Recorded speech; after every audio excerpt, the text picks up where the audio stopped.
تو یاد رکھ لیں، سمجھ لیں، حضور فرماتے ہیں شیطان کو بھی قید کر دیا جاتا ہے، یا بلا مثال و بلا تشبیہ اللہ جانے کتنے بے حساب لوگوں کی رب نے بخشش کرنی ہے۔ تو یہ شیطان بڑا مکار ہے۔ اب تم یہ بھی نہیں کہہ سکتے کہ مجھے شیطان نے گمراہ کر دیا، وہ تو باندھ دیا گیا ہے۔ ایک دفعہ پھر اللہ تعالی ہمیں رمضان المبارک کی برکتیں عطا فرما رہا ہے۔ اللہ تعالیٰ نے قرآن مجید میں ارشاد فرمایا ہے کہ یا ایھا الذین آمنوا کتب علیکم الصیام کما کتب علی الذین من قبلکم، اے ایمان والو تم پر روزے فرض کیے گئے ہیں جس طرح کہ تم سے پہلے لوگوں پر فرض کیے گئے تھے، لعلکم تتقون، تاکہ تم پرہیزگار ہو جاؤ۔ روزے کی برکت سے تمہیں تقوی نصیب ہو۔ صوم کا لغوی معنی رکنے کے ہوتے ہیں، یعنی صبح سے لے کر مغرب تک کھانے پینے سے، عمل زوجیت سے رک جانے کا نام روزہ ہے۔ ہر چیز ہر شے کھا سکتا نہیں ہے، بس رمضان میں ایک پابندی اور لگا دی کہ جو جائز بھی ہے، جو حلال بھی ہے، جو طیب بھی ہے، بس تمہارے رب کی مرضی ہے کہ تم نے صبح سے لے کر مغرب تک وہ بھی نہیں کھانا۔ بس پہلے بھی پابند ہے اللہ کے حکم کے، اور رمضان میں ایک پابندی اور کرنی ہے اور روزہ رکھنا ہے۔ اور اس روزہ کتنی کو محبوب چیز ہے اللہ کو، کتنی کو پسند ہے۔ نسائی میں حدیث ہے، ایک صحابی نبی کریم علیہ السلام کے حضور حاضر ہوئے اور عرض کی یا رسول اللہ صلی اللہ تعالی علیہ وسلم، مجھے کوئی ایسا عمل بتائیں جو مجھے نفع دے۔ مطلق اعمال میں سے جتنے بھی اعمال موجود ہیں اللہ کی رضا کے لیے کرنے والے، ان میں سے اس نے کوئی کسی عمل کا انہوں نے سوال کیا۔ عرض گزار ہوئے یا رسول اللہ صلی اللہ تعالی علیہ وسلم، کوئی عمل بتائیں جو مجھے نفع دے۔ تو اللہ کے حبیب علیہ السلام نے فرمایا روزہ رکھ، اس کی مثل دوسرا کوئی عمل نہیں ہے۔ روزہ اتنا بڑا عمل ہے انسان کو نفع دینے والا، مسلمان کو فائدہ پہنچانے والا، کہ اس جیسا دوسرا کوئی عمل یہ حدیث میں حضور علیہ السلام نے بیان کی۔ اب روزہ اتنی بڑی سعادت ہے، اور کرنا کیا ہے؟ اللہ کے حکم سے کھانا پینا۔ جس وقت اس نے کھانے سے روک دیا اس وقت رک جانا ہے، جس وقت اجازت دی ہے اس وقت کھا لینا ہے، لیکن نفع اتنا ہوگا کہ حضور فرماتے ہیں اس جیسا دوسرا عمل ہی کوئی نہیں، اتنا فائدہ مند کام ہے۔ روزے بڑی غنیمت ہے۔ رمضان المبارک کا مہینہ بڑی سعادت ہے۔ آپ اندازہ فرمائیے کہ نبی پاک علیہ السلام نے حضرت سلمان فارسی رضی اللہ تعالیٰ عنہ فرماتے ہیں رمضان سے ایک دن پہلے خطبہ دیا تھا باقاعدہ، اور ہمیں حضور نے رمضان کی عظمتوں سے آگاہ کیا تھا۔ رمضان المبارک سعادت افروز گھڑیاں ہوتی ہیں، اس کا لمحہ لمحہ برکت ہوتا ہے، اس کی ایک ایک ساتھ خدا کا انعام لے کے آتی ہے۔ رمضان المبارک کی ایک ایک گھڑی بخشش، مغفرت، اللہ کی عطا، اللہ کا کرم، اللہ تبارک و تعالیٰ کی رحمتوں سے بھرپور ہوتی، ایسے جیسے چاروں جانب خدا کی رحمت کا می برس رہا ہوتا ہے۔ بس جن کی جھولیاں پھیلی ہوئی ہوں گی اور جن کے دامن کھلے ہوئے ہوں گے وہ اپنے دامن رحمت الہی سے بھرپور کر لیں گے۔ لیکن سادی سی بات ہے بھائی، جو آدمی سویا رہے، غافل رہے، اٹھ کے اپنے کمرے کا دروازہ ہی نہ کھولے تو سورج جتنا مرضی چمک رہا ہو اسے کوئی فائدہ حاصل ہوتا نہیں، اسے کوئی روشنی نصیب ہوتی نہیں، کیونکہ وہ تو اٹھا ہی نہیں، جاگا ہی نہیں، بیدار ہی نہیں ہوا۔ صبح کی آب و ہوا بڑی ٹھنڈی ہوتی ہے، بڑی صحت افزا ہوتی، لیکن اگر کوئی لوگ غافل ہی رہے اس میں اور صبح اٹھے ہی نہ، سیر کرے ہی نہ، فجر کو نکلے ہی نہ، اس کی غفلت اس پر طاری رہے، تو جتنا مرضی صبح کا سویرا ہو، جتنی مرضی راحتیں اور رحمتیں ہوں، اسے اس سے نفع حاصل ہوتا وہ تو اسی کو ہوگا جو اٹھے گا، آنکھ کھولے گا۔ تو اچھی طرح سمجھ لیجئے گا رمضان المبارک کی سعادتیں اتنی بڑی ہیں، برکتیں اتنی زیادہ ہیں کہ حضور علیہ الصلوۃ والسلام نے فرمایا نفل کا ثواب فرض کے برابر، فرض کا ثواب 70 گنا بڑھا کے دیا جائے گا. لیکن اگر کوئی غافل کا غافل ہی رہا، اس بیچارے کا موبائل رمضان میں بھی بند نہیں ہوا، لا یعنی بے مقصد بے معنی چیزیں لغویات اور عبث چیزوں میں اس نے رمضان بھی گزار دیا، تو سعادتیں تو برس رہی تھیں، سورج تو نور کا چمک رہا تھا، روشنی تو پھیل گئی، سعادت افروز گھڑیاں تو آ چکی تھیں، پر اس نے اپنی آنکھ کو ہی نہیں کھولا، غافل کا غافل رہا. تو اسے کچھ میسر آ سکتا، کچھ غفلت دور کرنی پڑے. اب دیکھیے ہمارے ہاں محفل ہوتی ہے، لوگ گلیاں سجانی شروع کرتے ہیں 1 یا 2 دن پہلے. کسی گھر میں شادی ہوتی ہے تو لوگ گھر کا آنگن، صحن، چھت اور سامنے والی دیوار سجانا شروع کرتے ہیں 2-3 دن پہلے، اس سے زیادہ نہیں. بڑی خاص بھی کوئی محفل ہو تو 1-8 دن پہلے لائٹنگ لوگ کرتے ہیں کہ پتہ چلے یہاں ذکر رسالت مآب صلی اللہ تعالی علیہ وسلم کیا جائے گا اور یہاں حضور کے تذکار کیے جائیں گے. 2-4 دن پہلے اگر کہیں لائٹنگ ہو جائے تو لوگ کہتے ہیں یار کوئی کمال ہی بات ہے کہ اتنے دن پہلے یہاں اتنی روشنیاں نظر آ رہی ہیں، کوئی انفرادی کام ہے، اس پر نظر جاتی ہے. آپ ذرا رمضان کی شان تو دیکھیں. حضور فرماتے ہیں سارا سال جنت سجائی جاتی ہے، کس لیے؟ حضور فرماتے ہیں رمضان المبارک کے لیے.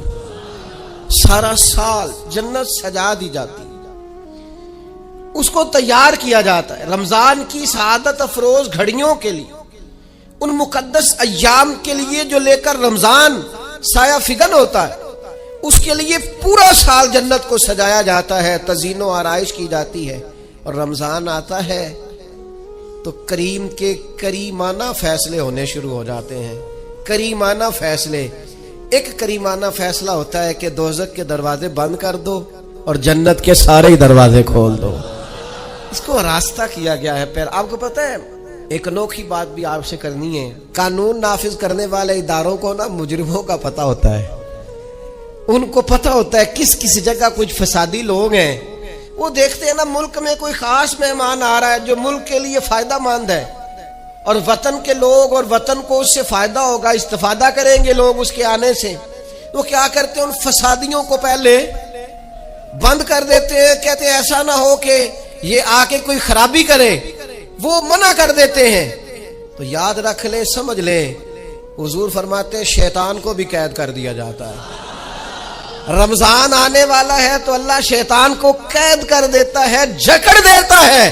فرمایا رمضان آ رہا ہے اور میرے بندوں نے اپنی بخشش کرانی ہے، انہوں نے میری عبادت کرنی ہے، انہوں نے روزے رکھنے ہیں، انہوں نے آ کر کے اللہ کے حضور معافیاں مانگنی ہے.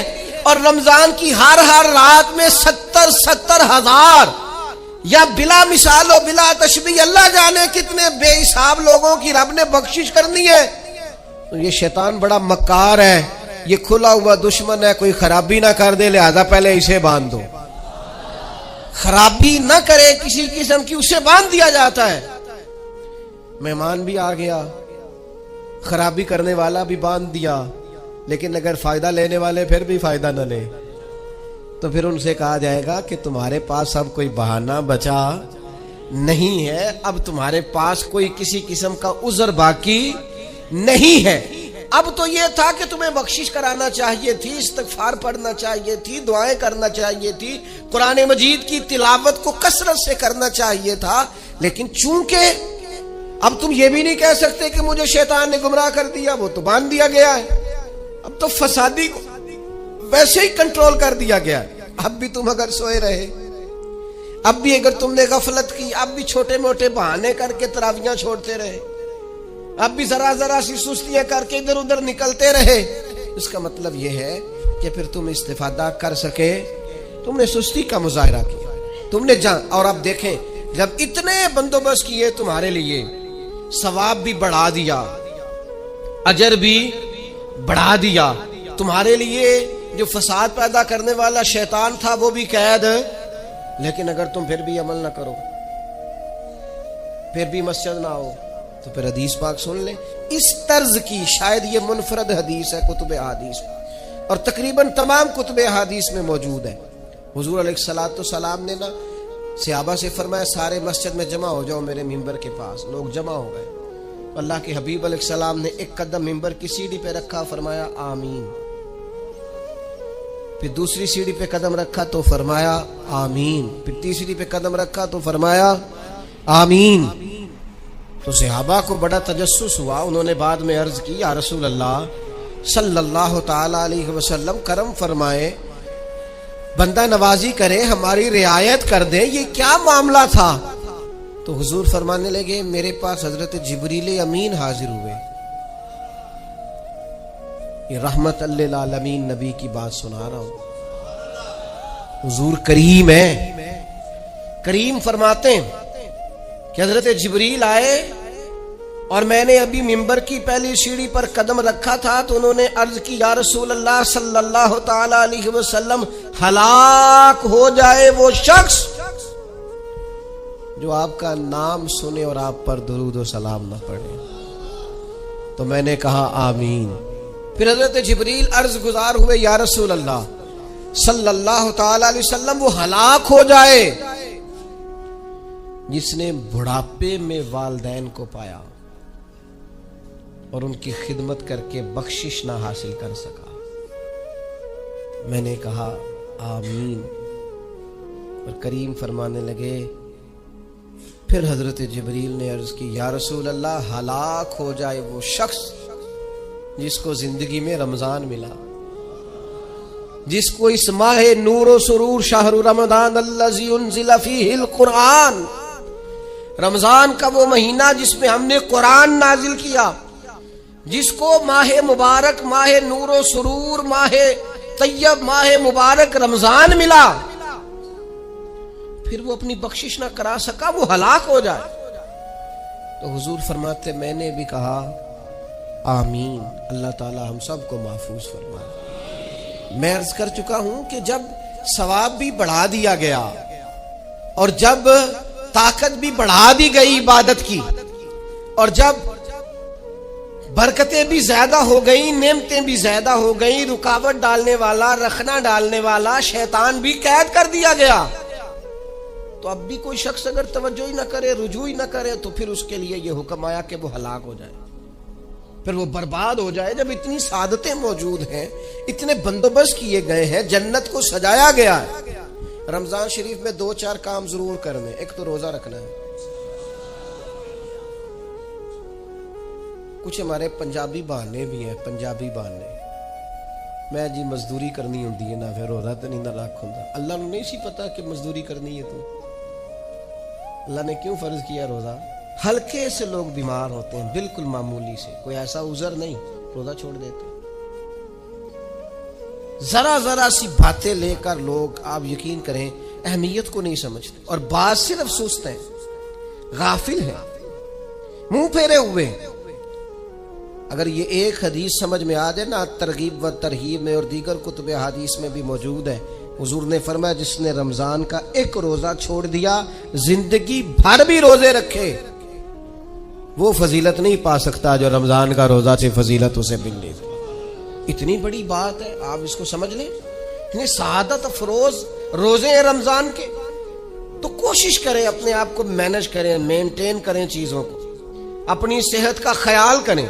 میں تو دوستوں سے کہا کرتا ہوں رمضان سے پہلے یہ ایام ہے, پہلے سے بڑھ کر اپنی طبیعت کا خیال رکھیں تاکہ رمضان میں کوئی کسی قسم کی طبیعت میں بھی کمزوری پیدا نہ ہو اور صحیح صحت مندی کے ساتھ انسان رمضان شریف کے روزے گزار سکے. دوسری بات ہے رمضان میں خوب قرآن مجید پڑھنا.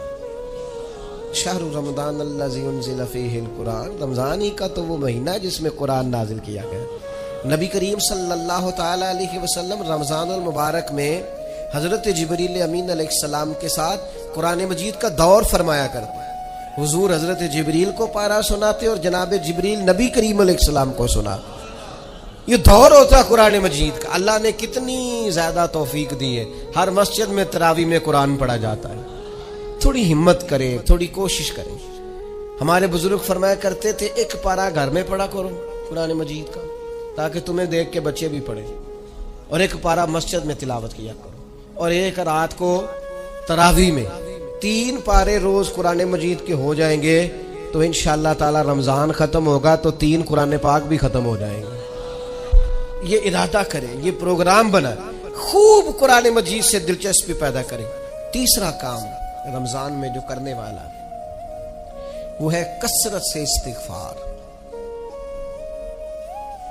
کچھ غلطیاں نا ہم کرنا نہیں چاہتے، ہم سے ہو جاتی ہیں۔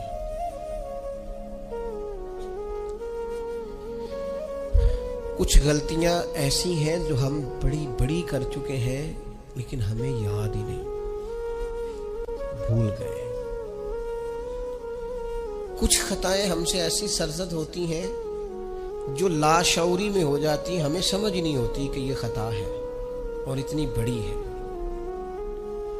کسی شخص کو بعض اوقات کوئی ایسی بات کہہ دیتے ہیں کہ ہماری نظر میں وہ بات معمولی ہوتی ہے، پر وہ بیچارہ ساری رات سو نہیں سکتا۔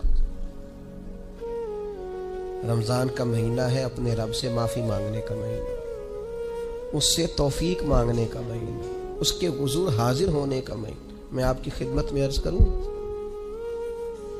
حضرت عائشہ صدیقہ فرماتی ہیں نبی پاک نے فرمایا صلی اللہ تعالی علیہ وسلم، جس سے اللہ نے قیامت والے دن حساب پوچھ لیا نا اس کے لیے مشکل ہو جائے گا۔ حساب یسیرہ یہ ہے کہ وہ مہربانی فرمائے اور فیصلہ جب کرے تو کرے ہی درگزر والا، فرمائے جا تجھے معاف کیا۔ رمضان کا خاص مہینہ، سحری میں بھی دعا قبول ہوتی ہے، افطار میں بھی دعا قبول ہوتی ہے، صبح سے لے کے افطاری تک بندہ ہر وقت عبادت میں ہوتا ہے۔ تراویح کے بعد بھی دعائیں مانگے تو وقت قبولیت کا ہے۔ میرے بھائیوں، رمضان کی راتیں بھی قبولیت کی، آخری طاق راتوں کی شان قبولیت کی، لیلۃ القدر قبولیت کی۔ اس دفعہ جھک نہ جائیں اس کی بارگاہ میں سجدے میں، رو رو کے معافی مانگ نہ لیں اس سے۔